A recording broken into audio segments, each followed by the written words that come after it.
الحمدللہ والصلاۃ والسلام علی رسول اللہ۔ طلاق کی نیت کی لیکن الفاظ ادا نہیں کیے تو کیا طلاق ہوگی؟ سوال کیا گیا ہے جب کوئی شخص یہ اعلان کرے کہ وہ کسی دوسرے شخص کے لیے اپنی بیوی کو طلاق دینا چاہتا ہے تو کیا طلاق واقع ہوگی؟ اس نے طلاق کے الفاظ نہیں بولے لیکن یہ کہا کہ وہ عن قریب طلاق دے دے گا۔ اس نے نیت تو کی لیکن کیا نہیں، تو کیا ان کا آپس میں شادی کا بندھن موجود ہے؟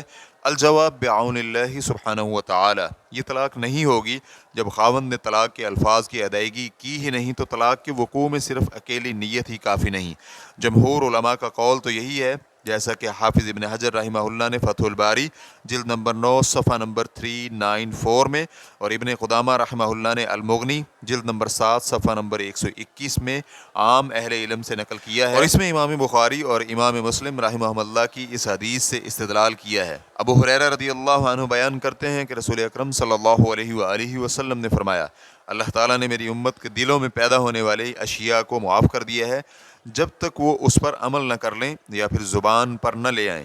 صحیح بخاری حدیث نمبر 2528، صحیح مسلم حدیث نمبر 327۔ قتادہ رحمہ اللہ کا کہنا ہے، جو کہ حدیث کے ایک راوی ہیں، جب وہ اپنے دل میں ہی طلاق دے تو وہ کچھ بھی نہیں، یعنی واقع نہیں ہوگی۔ اور شیخ ابن باز رحمہ اللہ کہتے ہیں، صرف نیت سے طلاق نہیں ہوتی بلکہ الفاظ یا پھر لکھنے سے واقع ہوتی ہے، اور اوپر بیان کی گئی حدیث سے ہی استدلال کیا ہے۔